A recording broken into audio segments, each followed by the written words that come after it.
Muitas empresas e universidades do mundo estão realizando experiências para o desenvolvimento de veículos autônomos. E o Brasil não fica atrás. 3 grupos de universidades brasileiras estão desenvolvendo projetos e o mais avançado está em São Carlos. O projeto chama Carina, que é Carro Robótico Inteligente para Navegação Autônoma. E a ideia do projeto é desenvolver um veículo que pode navegar nas ruas sem a necessidade de um motorista humano. O Carina 2 funciona basicamente com um GPS para manter o carro na rota pretendida, uma câmera 360 graus com 2 lentes, que identificam a luminosidade e a forma de pessoas e animais, 2 radares a laser, um no teto e outro na frente, para localizar obstáculos no caminho, além de 2 computadores, um com alto poder de processamento de dados, que fica no porta-malas, e outro, menor, localizado no porta-luvas, que serve para acionar todos os hardwares do carro.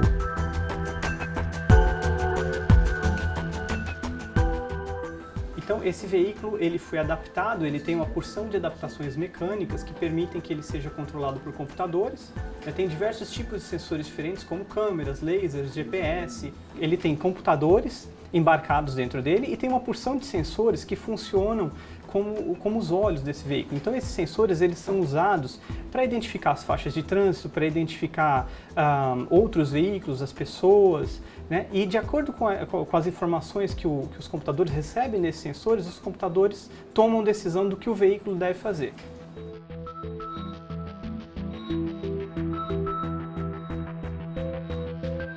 Inicialmente, o veículo foi testado no campus da universidade e a partir desse mês ele começou a ser testado nas ruas da cidade. Então a Secretaria de Trânsito da cidade de São Carlos ela tem permitido que a gente faça testes controlados nas ruas.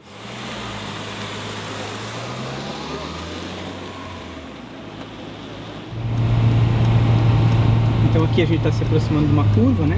Ele já diminui a velocidade, ele sabe que ele tem que fazer a velocidade a curva numa velocidade um pouquinho menor. Ele faz a curva. Aqui no computador eu consigo analisar uma série de informações que estão acontecendo no carro, né, em tempo real. Então eu consigo identificar a velocidade desejada do veículo. Por exemplo, aqui eu vejo que ele está detectando obstáculos, ele para novamente, né? Uma vez que os obstáculos liberam a pista, ele vai.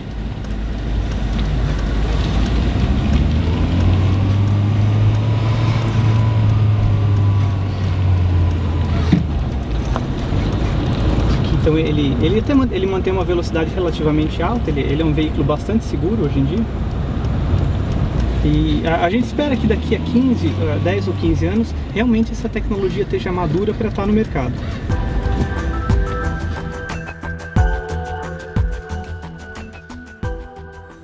O carro ele conta com 2 câmeras, sendo que uma delas tem 2 lentes, é uma câmera estéreo que imita o olho humano. Então ela enxerga as cores, a textura e ela estima a profundidade de cada pixel da imagem. E ele tem uma outra câmera que na verdade é um conjunto de câmeras que consegue uma imagem em 360 graus do ambiente. É como se existissem 12 programas de computador que são executados ao mesmo tempo dentro do carro e eles se comunicam entre si.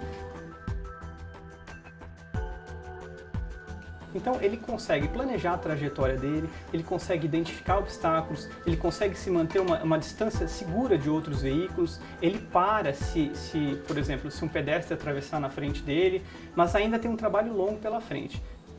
Hoje tem uma porção de aspectos que o computador não consegue processar da forma como o humano faz. Quando a gente se aproxima de um cruzamento, a gente consegue olhar para o rosto dos motoristas e perceber se eles viram a gente, se eles vão dar passagem ou não, né? Isso é uma coisa muito difícil de fazer através de uma câmera e de um computador. Por exemplo, os aviões eles usam muito piloto automático. Na maior parte dos casos, o piloto automático de um avião é muito mais seguro do que um piloto humano, né? E acredita-se que o mesmo vai ocorrer em alguns anos com um veículo terrestre.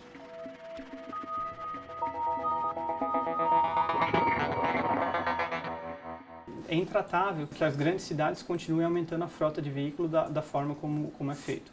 Tem muita gente que acredita que as pessoas não vão mais ter o seu próprio carro no futuro, né? E se a gente pensar bem, por exemplo, nós temos um carro, mas ele fica a maior parte do dia parado numa garagem, né? Então se a gente tivesse veículos inteligentes e comunitários, quando eu preciso ir para casa no final do dia, eu chamo o veículo através do celular, ele vem, me pega, me leva até em casa e ele já fica disponível imediatamente para atender a outra pessoa. Além disso, eles têm uma grande vantagem de usar algoritmos altamente sofisticados que permitem que o fluxo de trânsito seja otimizado, de modo que as viagens nas cidades e nas rodovias seriam mais curtas, né, e que todo o fluxo de trânsito corresse de forma mais adequada.